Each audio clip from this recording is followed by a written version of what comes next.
Bom, irmãos, nós estamos aqui tratando exatamente do significado de sermos igreja.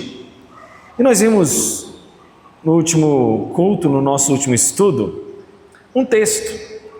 O texto do qual nos fala de sermos moldados à imagem de Cristo. Nós falamos de Romanos, capítulo 8, nós usamos 2 Coríntios também como exemplo e Gálatas.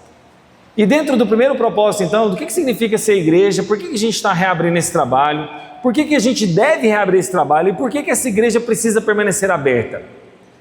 Afinal, o que te trouxe aqui nesta manhã? Por que você saiu de casa? Qual o propósito? Qual o motivo? Você não pode ser por um motivo religioso, não pode ser por um motivo farisaico, não pode ser por um motivo apenas metódico, ou porque você não tinha nada para fazer, ou porque você não tinha uma outra programação melhor. Não pode ser. O motivo que você está aqui, nós vimos no culto passado, é ser moldado à imagem de Cristo. É para isso que você está aqui, essa é a sua missão maior como crente, não tem como você fugir dela. E nós vamos tratar hoje da segunda missão de cada crente, que é o significado de sermos igreja, a adoração e serviço a Deus. Esse é o segundo motivo do qual esse trabalho está sendo reaberto aqui. Esse é o segundo motivo do porquê essa igreja deve existir nesse lugar. Esse é o segundo motivo do qual você deve estar aqui todo domingo. Adoração a Deus, irmãos. E eu quero começar a introdução dizendo o seguinte: esse papel você vai fazer por toda a existência sua, por toda a eternidade. Enquanto a gente está nesse mundo, a gente vai evangelizar, amém? Enquanto a gente está nesse mundo, nós vamos ter o nosso trabalho secular com a família, mas há um motivo que você começa nessa vida e vai ser por toda a eternidade, que é adorar a Deus. A adoração a Deus vai ser por toda a eternidade. E se você não ama adorar a Deus nessa vida, o que dirá que você vai fazer isso por toda a eternidade? Se você não ama adorar a Deus nessa vida, significa que você ainda não nasceu de novo. Porque quem ama adorar a Deus nessa vida, vai passar a eternidade inteira fazendo isso. Então você tem que amar isso. E a adoração, irmãos, é algo que deve ser exclusividade de Deus. Nós vamos ver aqui, nessa segunda missão do crente, de que adorar e servir é a Deus somente. Adoração, serviço, amor, tudo a Deus. Mas que ao próximo envolve serviço e amor também. Mas a adoração é algo exclusivo de Deus e nós vamos ver isso. Só que a adoração é um tema muito amplo. Imagine se eu fosse tratar de adoração. Irmão, só para vocês terem uma ideia, a primeira igreja, o tema de adoração é para todo o ano de 2025. Nós trabalharíamos esse tema adoração se quiséssemos o ano inteiro como a primeira igreja. Então o assunto é muito amplo. Dentro da adoração, o que eu poderia falar? Tantas e tantas coisas. Mas nesse ponto eu preciso ser um pouco mais específico, já que a gente vai ter só uma matéria, vamos dizer assim, dessa pregação de hoje. Então eu tentei reduzir ao máximo a um único tema dentro da adoração, mas de uma forma bem contemporânea, e eu quero começar isso fazendo duas perguntas, e ao final desse estudo, ao final dessa pregação, eu quero que você responda essas duas perguntas. Você vai memorizar elas agora, e ao final dessa pregação você tem que ter respondido elas. Primeira pergunta: o que você mais ama na vida?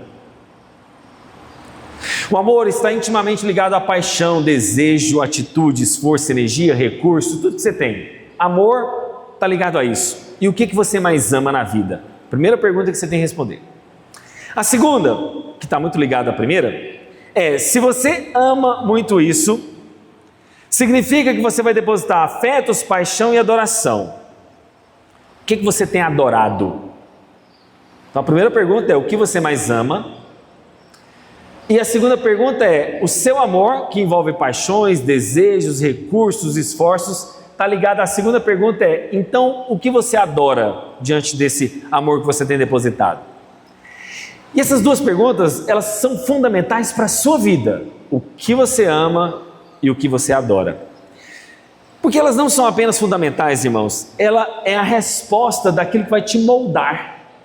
Ela é a resposta que irá formar e guiar a sua vida. Porque o seu amor vai te direcionar. Estou dando um exemplo. Eu amo plantas.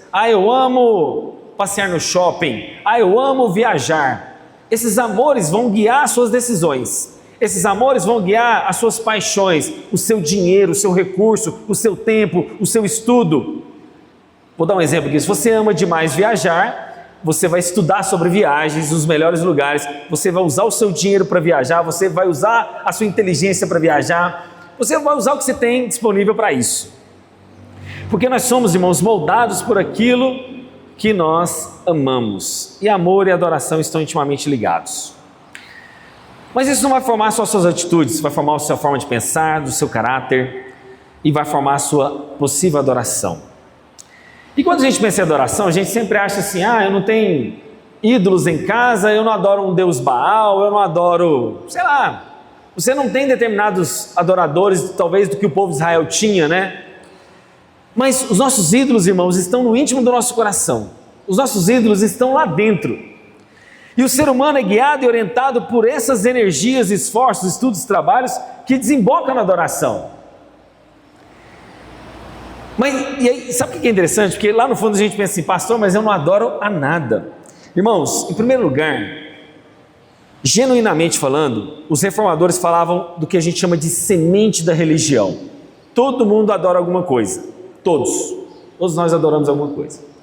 E nesse adorar alguma coisa, não existe ateus genuínos. Por que não existe ateus genuínos? Porque todos nós temos uma semente de fé. Vou dar um exemplo aqui. Você fala assim, pastor, vamos supor que algum de vocês fala, não, mas existem ateus genuínos, pastor. Eu sou um ateu. Eu falo, você é um ateu? Ok, então. Você crê em Deus? Não, como ateu, eu não creio em Deus. Então você já tem uma fé. O fato de você não crer já é um tipo de fé. A fé que o ateu tem é, por exemplo, na não existência de Deus. Começa por aí. E se ele não crê na existência de Deus, eu vou perguntar, então o que você crê? Vou dar um exemplo para o ateu. Se tivesse um ateu aqui, eu perguntaria, depois da morte, o que você acredita? Pastor, para mim morreu, acabou. Então beleza, já é um ponto da sua fé. Você acredita que quando morre, tudo acabou. Então você não crê na existência de Deus, já é uma fé. Você crê que quando você morre, tem só essa vida e tudo acabou. E aí você vai puxando a linha, ele vai ter vários tipos de crenças. Então todos nós, irmãos, cremos. A fé não é inerente ao homem, porque Deus colocou a semente da religião em nós. Agora, você pode não adorar o Deus verdadeiro, você pode não crer no Deus verdadeiro, você pode adorar e crer no Deus falso. Mas de fato, a nossa fé, ela existe, ela está aí. E essa fé, ela vai estar intimamente ligada com a sua prática de vida, com aquilo que você crê. Crer e prática, fé e prática estão intimamente ligados. Eu quero ler um texto com vocês, começando em Mateus. Abra lá em Mateus capítulo 4, versos de 8 a 10. Mateus 4, de 8 a 10. Jesus está aqui, irmãos, no contexto de tentação. Satanás está tentando Jesus. E em Mateus capítulo 4, a partir do verso 8, está escrito o seguinte: o diabo levou Jesus a um monte muito alto, mostrou-lhe todos os reinos do mundo e a glória deles, e disse, tudo isso lhe darei, se prostrado você me adorar. Então Jesus lhe ordenou, vá embora, Satanás, porque está escrito, adore o Senhor, o seu Deus, e preste culto somente a Ele. Irmãos, nós vemos aqui Jesus sendo levado literalmente a um topo de uma montanha altíssima, e por meio da visão, de alguma maneira nós não sabemos claramente, mas Satanás mostra os reinos deste mundo a Jesus. E ao oferecer os reinos deste mundo a Jesus, Satanás está oferecendo glórias, riquezas, por um preço muito simples, por um preço parece até muito fácil. Qual que era o preço? Adorar Satanás.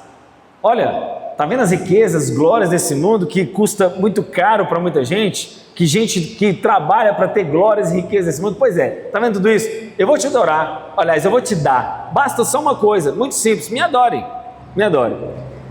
E essa adoração que Satanás estava exigindo de Jesus era uma adoração simples, sem sofrimento, sem cruz, sem esforço. E não parece tentador, gente?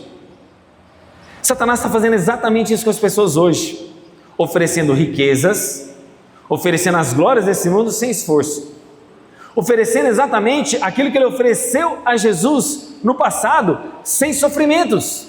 Porque qual que é o lema hoje, irmãos? Não é a teologia do coach, não é a pregação do coach. Você tem que viver uma vida totalmente sem dores e sofrimentos.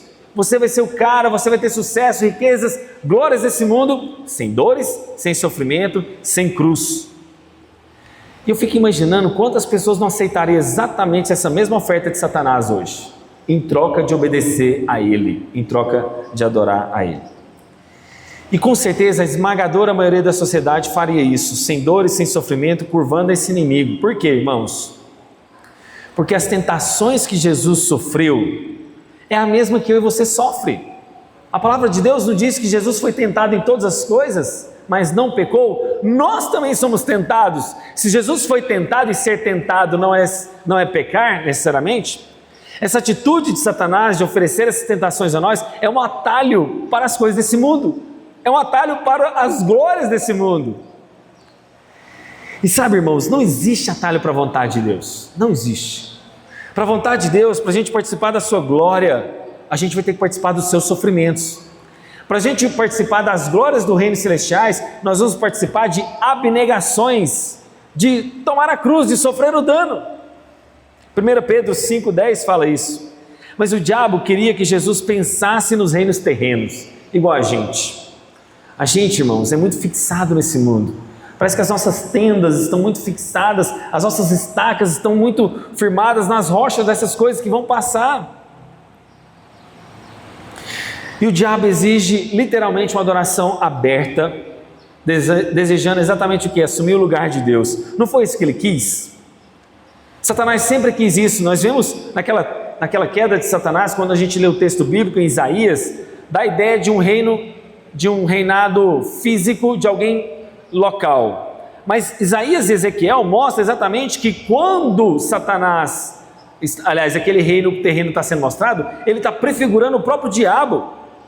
E adorar as coisas criadas, meus irmãos, é idolatria. Pega tudo que é criado. Se você adora, é idolatria. Então estou dando um exemplo. Se você adora o seu carro, é uma coisa criada? Idolatria. Idolatria nada mais é do que trocar a figura do Criador por algo que é criado.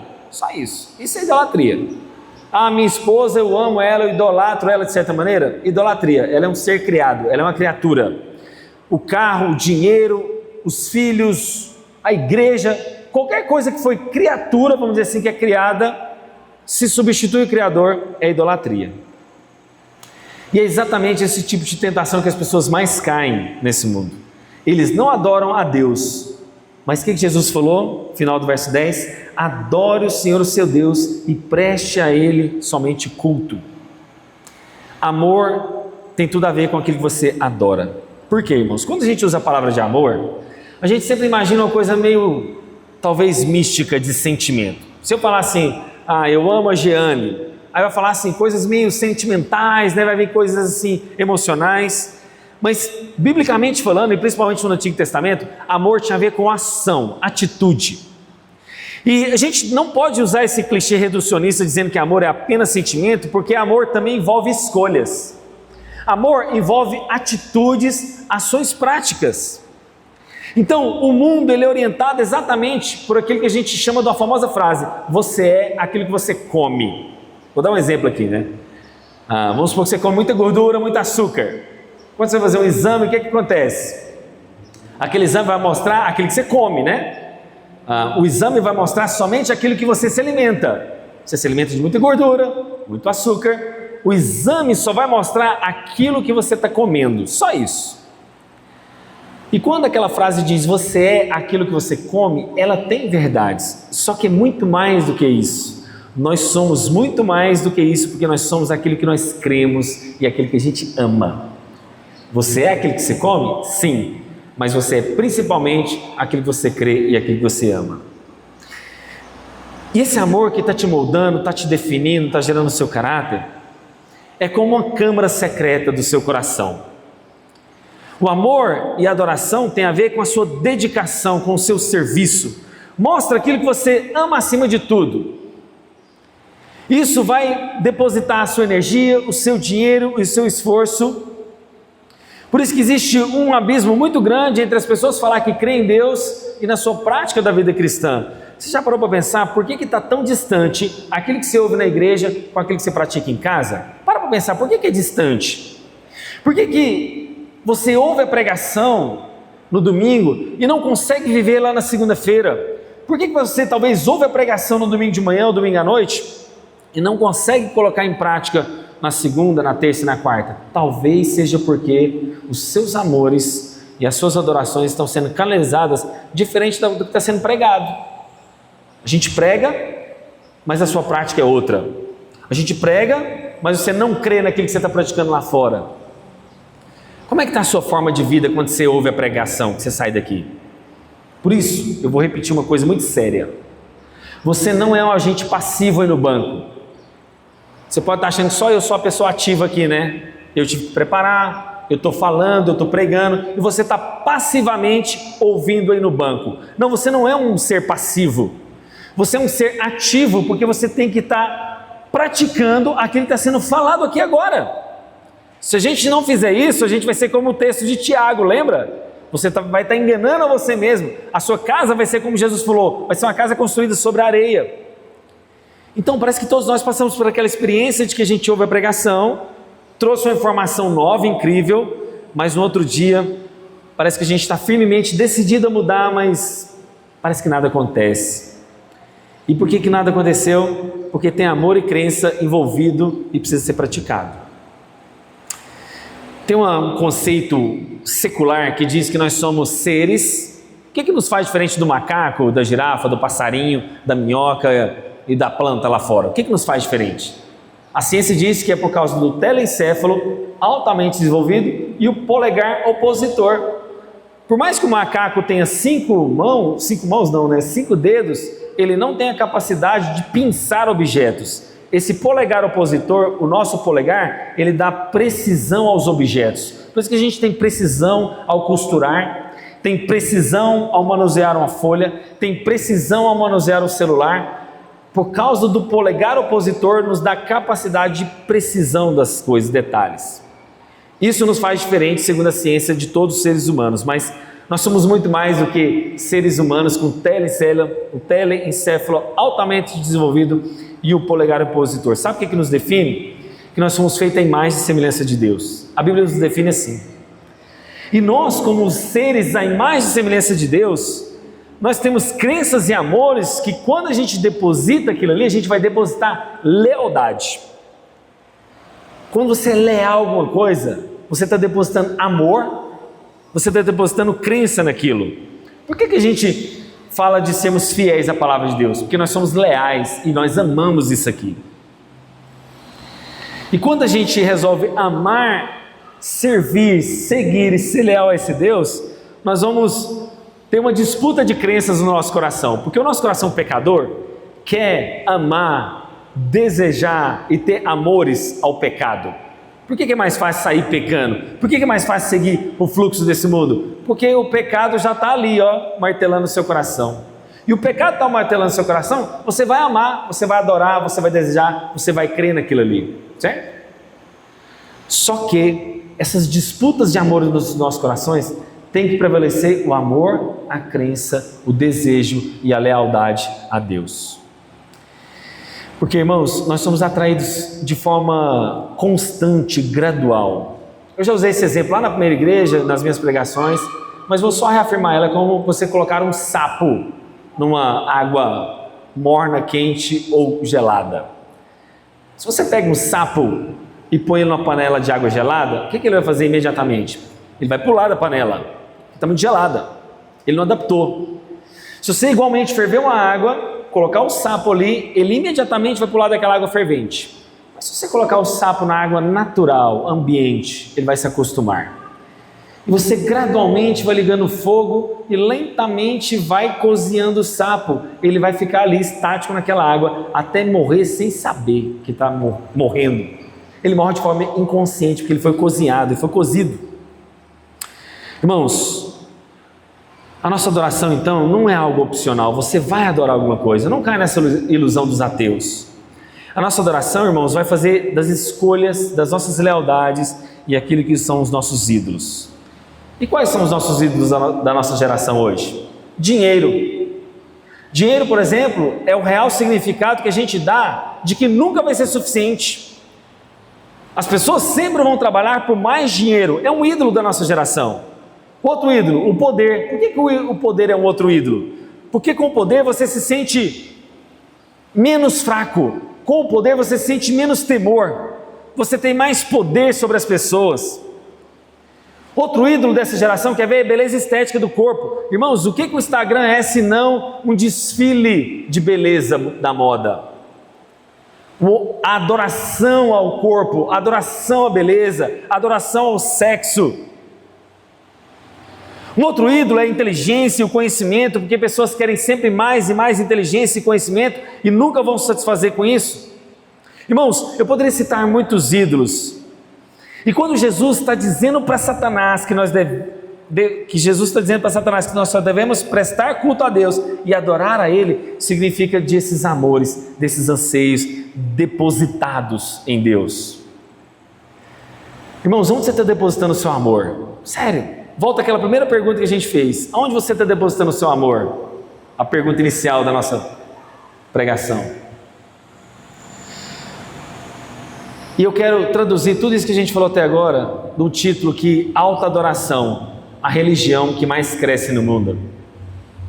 Alta adoração é a religião que mais cresce no mundo. A gente acha que é o islamismo? Claro, o islamismo tem avançado sobre a Europa, isso é inegável. A Europa pós-cristã, o islamismo está lá.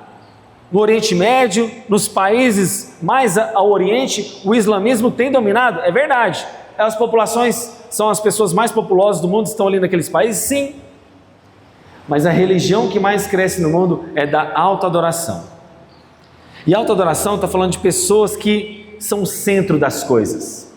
Autoadoração que diz que o amor tem que ser depositado nela mesma. E eu volto a fazer mais uma palhinha sobre a teologia do coaching. Irmãos, por que a nossa igreja está relativamente vazia e igrejas que pregam a teologia do coaching estão lotadas? Porque as pessoas querem ouvir isso. Elas querem ouvir que elas são demais. Elas querem ouvir que elas são a pessoa mais especial do mundo. Elas querem ouvir que elas são pessoas capazes de serem ricas, famosas, corpo bonito, que elas podem ser tudo aquilo que o pecado delas desejam ser.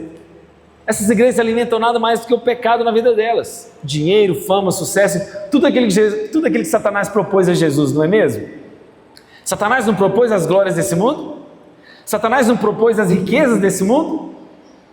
E quando a teologia do coach prega isso, o pecado dessas pessoas vão como a fome. Então a culpa não está só nos líderes que pregam essa teologia do coaching. O problema está no coração de cada um dos irmãos que ouve, absorve e deseja essa pregação. É como na teologia da prosperidade, né? A pessoa vai para a teologia da prosperidade por quê? Porque ela ama a obra de Deus? Porque ela quer ver a obra de Deus avançar e por isso que ela dá o dinheiro? Não. A teologia da prosperidade está alimentando um pecado daquela pessoa, o pecado da avareza. Ela está dando porque Deus vai dar mais para ela. Então ela oferta, ela dizima, não em amor a Deus, não em amor à obra, ela dizima e oferta em amor a ela mesma, porque quanto mais eu der, mais Deus vai me abençoar, mais Deus vai me dar. E nesse culto da adoração a si mesmo, é uma religião antiga, que a gente vê, por exemplo, lá em Gênesis capítulo 3, quando o homem quer ser independente de Deus. Em outras palavras, quando Adão diz sim para a serpente e não para Deus, lá no fundo ela fala assim: Deus, o Senhor não sabe o que é o melhor para a minha vida, eu sei o que é melhor para a minha vida. E às margens do rio Ipiranga, o que Dom Pedro diz, né? Dom Pedro I, aquela famosa frase, não sei se é verdade, né, Ora? Depois você nos ajuda aí. Independência ou morte? Ele grita às margens do Ipiranga, mas a Bíblia diz que independência é morte. Não é independência ou morte, independência é morte. Quando a gente vive uma vida independente de Deus, nós vamos morrer. Basta a gente visitar a história humana para isso. Basta a gente visitar as histórias que a gente vê das tentações ao longo dos anos. E sabe, irmãos, o fato é que o mundo não está melhor porque a gente ama mais a nós mesmos. Parece que dá aquela sensação de que o mundo foi mais altruísta, o mundo está mais humanizado, o mundo está mais amoroso, mas essa teologia do coaching e a teologia toda aí que está sendo pregada de amor a si mesmo, tem na verdade trazido muito mais mal do que bem. Nós temos visto mais suicídios Nós temos visto mais depressão, nós temos visto mais ansiedade, nós temos visto mais problemas por causa da teologia do coach que alimenta essa individualidade. E o culto a si mesmo, a adoração a si mesmo, tem sido mais danoso para a sociedade do que benefício. E é tenebroso a gente pensar isso porque, irmãos, o quão sóbria, pesada e tenebrosa tem se tornado as redes sociais num termos de disputa de visualização. Quem tem mais views, quem tem mais likes, quem tem mais curtidas, quem tem mais tudo, numa ânsia, num desejo de ser visto. E aí, por que meninos de 14 anos, mesmo tendo tudo, suicida? Porque não teve muito like no vídeo dele. Porque ele não é um youtuber famoso. Porque ele não tem a visualização que ele gostaria de ter do pai e da mãe, então ele busca na internet. De repente o pai e a mãe é ausente por causa do trabalho, de repente o pai e a mãe está lá, numa vida corrida, não dá atenção para o menino, onde ele vai buscar? Na internet. Se ele não tem aquilo lá, o que ele pensa? Ninguém gosta de mim, ninguém está me vendo, eu vou me matar, a minha vida não presta. Mesmo eu tendo iFood em casa, mesmo eu tendo internet 24 horas, mesmo eu tendo cama para dormir, comida para comer, a minha vida não presta. Por que a vida dele não presta na cabeça dele? Porque ele não teve um culto, alta adoração para ele. Irmãos, eu estava vendo os vídeos daquele Enaldinho. O Enaldinho é um grande influencer, um grande youtuber, junto com o Felipe Neto aí, fazendo estrago na sociedade. Um vídeo daquele menino tem quase 6 milhões de visualizações. Quer dizer, se a criança, o jovem adolescente não é um Felipe Neto, não é um Enaldinho, por que ela se sente depressiva? Porque ela não está tendo um culto à alta adoração que ela gostaria de ter. Mas isso não é o Evangelho de Cristo. O Evangelho de Cristo fala de doar-se para o outro. O Evangelho de Cristo fala de amar e adorar a Deus. O Evangelho de Cristo fala da gente se arrepender dos nossos pecados e voltar os nossos olhos não para nós mesmos, mas para Deus e para o próximo. Por quê, irmãos? Porque a gente não foi feito para ser cultuado. Você e eu não fomos feitos para sermos adorados. Eu e você não devemos ser colocados no pedestal, e aí inclui principalmente os pastores, que são todo melindroso, por que não foi cultuado pelo irmão? Por que não foi elogiado no final da pregação? Por que ele não foi homenageado no dia do aniversário dele? Por que ele não recebeu uma placa de 20 anos de ministério? Culto ao pastor, autoadoração. Mas você sabia que cada um de nós tem um pouquinho disso, irmãos? Cada um de nós tem um pouquinho de autoadoração. E eu quero aqui, basicamente, falar alguns mandamentos dessa religião da autoadoração. Quais são os mandamentos dessa religião hoje? Eu vou citar só 6 mandamentos, tá? A gente poderia colocar mais. Primeiro mandamento da religião da autoadoração, que é o que está em voga hoje na sociedade contemporânea. Primeiro mandamento: a sua mente e as suas opiniões e as suas decisões é o padrão da verdade. Não importa o que aconteça, confie em si mesmo. Cada um tem a sua própria verdade, porque a verdade é relativa. Se o que você faz está em paz com o seu coração, vai e faça. Se o que você faz está correto aos seus próprios olhos, então continue. Se outra pessoa discordar, é porque ele é um intolerante. Se outra pessoa discordar, ele é um racista, preconceituoso e não respeita a diversidade. Esse é o primeiro mandamento. Você é o dono da verdade, as suas decisões é o padrão que deve ser seguido. Segundo mandamento dessa religião que mais cresce no mundo da autoadoração: as suas emoções é a fonte de autoridade. Não permita que ninguém questione os seus sentimentos. O seu coração é o seu guia, siga ele. Se você sente bem no seu coração, se isso te deixa feliz, então continue. O seu coração te guiará. Terceiro mandamento: você é soberano. Então, use todo o seu recurso, toda a sua energia, toda a sua potência, para que todo mundo se curve diante dos seus próprios projetos. Os seus alvos devem ser alcançados, custe o que custar. Você é supremo, logo, haja de acordo com seus objetivos, e você deve ser exaltado ao máximo. Quarto mandamento da religião que mais cresce no mundo da autoadoração: você é o padrão de bondade. Você é a referência de um trabalho bem feito. A referência que todos deveriam seguir, porque os seus conselhos, pensamentos, opiniões é a melhor forma para que todo mundo siga. Então, quando alguém te contrariar, você for confrontado, não fique apenas nervoso interiormente, mas diga que aquela pessoa está errada. Você deve esquecer aquela ideia antiquada do passado que diz que existe um Deus soberano sobre você. Você é o padrão de excelência, de bondade e de um trabalho perfeito.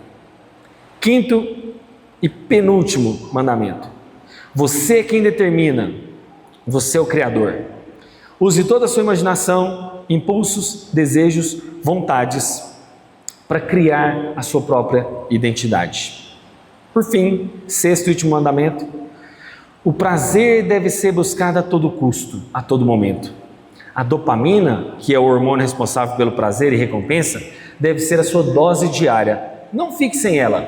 Tome todo dia, uma dose de manhã, uma dose à tarde e outra dose à noite. Para isso, use os videogames, as redes sociais, abuse da pornografia, das festas, dos passeios, da diversão, porque o mundo deve estar constantemente dopaminado e essa é a sua fórmula de viver.